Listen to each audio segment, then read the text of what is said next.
विष्णु की दशावतार शक्तियों का अंत करने का उद्देश्य लिए असुर कंस छल से धारण करता है वामन रूप। मामा कंस और बांधता है श्री कृष्ण को वामन शक्ति में। श्री हरि की ही शक्ति द्वारा श्री कृष्ण को करेगा वामन रूप धारण करने हेतु बाध्य। वामन अवतार के खंडन को और प्रबल करने हेतु असुर कंस खोज करता है दैत्य गुरु शुक्राचार्य की आंख। वही नेत्र है जिसकी हमें आवश्यकता है। और असुर राज कंस द्वारा किए जा रहे वामन शक्ति के दमन का दुष्परिणाम पड़ता है वृंदावन के बाल ग्वालों पर। ना रहेगी ज्ञान की पोथियां और ना रहेगा संस्कार।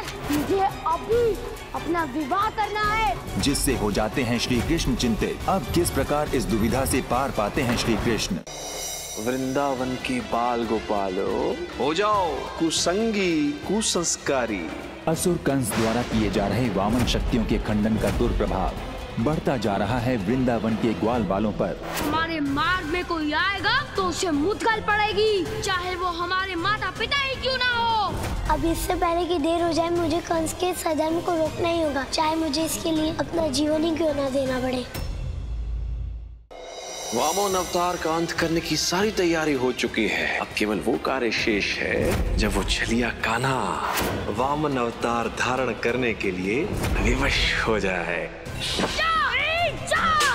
हमारे बालकों ने क्या विनाश प्रारंभ कर दिया। असुर कंस द्वारा रचाए षड्यंत्र में फंसे श्री कृष्ण धारण करते हैं वामन अवतार और होगा कंस का सामना वामन अवतार से। मैं शीघ्र ही तेरे उस परम अवतार और तेरा अंत करके इस सृष्टि का भगवान बन जाऊंगा। वामनासुर अंत कर इसका। युगों में पहली बार नियति के विपरीत असुर कंस होगा भगवान विष्णु के अवतार वामन का नाश करने में सफल। हे नारायण, यदि आज वामन अवतार ने शस्त्र नहीं उठाए तो महा अनर्थ हो जाएगा। जहाँ कंस के आदेश के बिना सूरज की किरणें नहीं आती, वहाँ आप अचानक। क्योंकि ये संकट आपके पुत्र पर आया हुआ है महारानी। पहली बार देव की मैया को ज्ञात होता है उनके 8वें पुत्र का सत्य। वो कृष्ण, वो कान्हा मेरा लला है। हाँ महारानी, जगत को अपनी बांसुरी की धुन पर नचाने वाले वो नटखट नटवर आप ही के पुत्र हैं। कितना पीड़ादायी होगा उनके लिए सत्य को स्वीकार करना।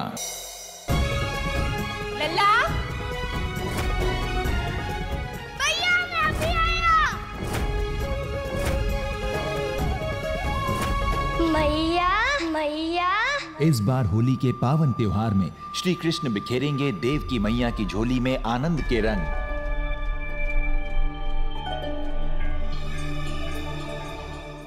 वृंदावन के ग्वालों, याद रखना, यदि तुम में से किसी ने किसी भी गोपी को रंग लगाया तो उसे लठ भी खाने पड़ेंगे। गोपी, हम ग्वाले इस बार लठमार होली खेलने के लिए तैयार हैं। बहुत दिनों पश्चात वृंदावन में आएगी होली के रंगों की बहार, जहां श्री कृष्ण और राधा मिल खेलेंगे लठमार होली। वृंदावन में आज रंगों की होली नहीं होगी, रक्त से खेली जाएगी। और जानते हो किसका होगा रक्त? मेरे भांजे का। बहुत दिनों पश्चात वृंदावन में आएगी होली के रंगों की बहार, जहां श्री कृष्ण और राधा मिल खेलेंगे लठमार होली। होली के आनंदमय रंगों में डूबे प्रसन्नचित्त वृंदावन वासियों के जीवन में पुनः असुर कंस घोलता है आतंक तथा भय के रंग। वृंदावन वासियों, ये तुम्हारे जीवन की अंतिम होली है। अरे मार डाला रे। तो ये अवश्य ही कंस की कोई चाल है।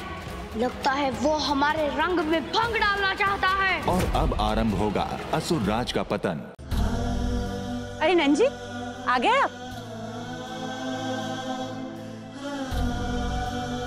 क्या कहा गुरु जी ने? किस आवश्यक कार्य के लिए बुलाया था उन्होंने? नंजी, क्या बात?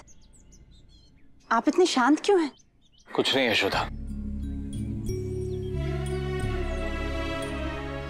गुरुजी के आश्रम से चलकर आया हूं तो थक गया हूं।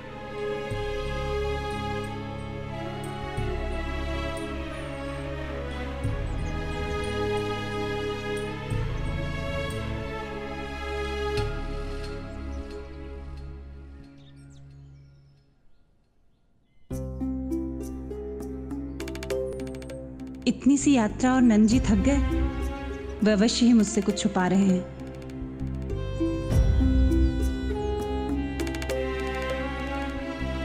यशोदा, कैसे बताऊं तुमको ये सत्य? मैं जानता हूं तुम्हारे लिए कान्हा ही सब कुछ है। तुम्हारी ममता इस निर्मम सत्य को कभी स्वीकार नहीं कर पाएगी।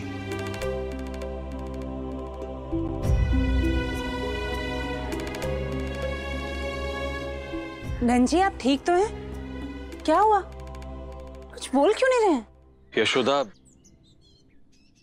भोजन तैयार है?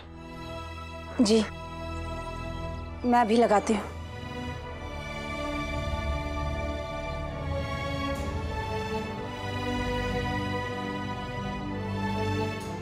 कान्हा आपका पुत्र नहीं है, महाराज वासुदेव और देवकी का पुत्र है। सत्य तो यही है कि कान्हा आपके पुत्र नहीं है, अपितु संसार के पालनहार, साक्षात भगवान विष्णु के परम अवतार है। देवकी और वसुदेव ने कान्हा को केवल जन्म दिया, लेकिन इस संसार के लिए तुम कान्हा के पिता बने।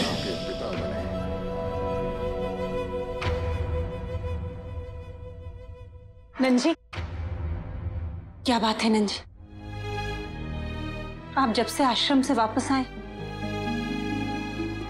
आपका मन बहुत दुखी है। ऐसा क्या कहा क्रूर जी ने जिसने इतना दुख भर दिया आपके मन में? यशोदा, ये तो प्रसन्नता के अश्रु हैं। प्रसन्नता के अश्रु? मेरे कहने का अर्थ यह है कि इससे बड़ी प्रसन्नता और क्या हो सकती है कि हम कान्हा के माता पिता हैं। हम संसार के सबसे सौभाग्यशाली माता पिता हैं। नंद जी, ये क्या हो गया नंद जी को? कान्हा अश्रु?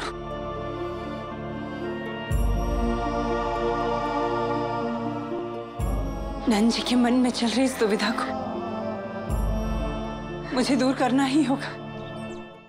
वृंदावन में व्याकुल नंद बाबा सत्य से परिचित हो जाते हैं लाचार। कल से तुम्हारे मन में जो आए तुम वही करना, क्योंकि यदि तुम प्रसन्न रहोगे तो मैं भी प्रसन्न रहूंगा। और अपने जीवन उद्देश्य को जान श्री कृष्ण प्रण लेते हैं मामा कंस के वध का। अब वो समय आ गया जब मैं कंस का अंत कर उसके कारागार से अपने मैया बाबा को मुक्त करूंगा।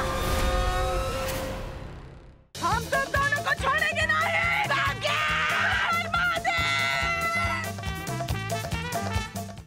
मिसेस पांडे, आपको हमारे साथ पुलिस स्टेशन चलना होगा। गिरफ्तार करो इन्हें। तुम्हारी मापू को पुलिस लेकर गई है। वो भोली भाली लड़की अपना खुद का अस्तित्व मिटाने चली है ताकि वो आपकी पत्नी चित्रा जैसी बन सके और आपका सच्चा प्यार पा सके। आप हैं कि अपने स्वार्थ के आगे उस बेचारी का भ्रम टूटने ही नहीं देते। चित्रा की आत्मा बहुत शक्तिशाली है, परंतु इस धागे से ज्यादा नहीं। धागा कितनी भी शक्तिशाली आत्मा को बांध सकता है। इसे अपने घर में बांध दो तो चित्रा की शक्ति को खत्म कर देगा। चित्रा, तू तो गई, तेरा खेल खत्म। जी अम्मा भी कसम से बच्चा है, बिल्कुल बच्चन जैसी हरकतें हैं। हमें ही अम्मा को कुछ ना कुछ करने पड़े। अब अम्मा का कुछ ना कुछ करना पड़ेगा। जे हप्पू और बहू इतनी देर से कहाँ साजिश कर रहे हैं? ठीक है, आराम से रख दे जो कबर्ड में कैसो भी हालत में अम्मा के हाथ न लग जाए। तुम चिंता ना करो, हम उन्हें कानों कान खबर नहीं होने दिए। तुम जाओ। आओ अब हम जा रहे, लेकिन अम्मा पे बिल्कुल 24 घंटा नजर रखियो। अब हम पे नजर रखी जाएगी।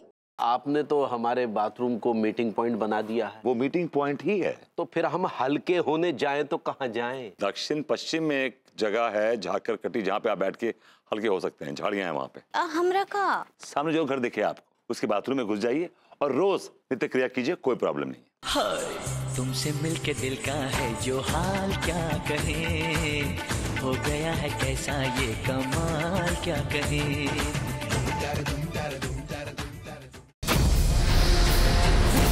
यदि हम बेताल को प्रेत घाटी से ला सकते हैं, उसकी रक्षा भी कर सकते हैं। पहले अपनी रक्षा तो कर लो राजन।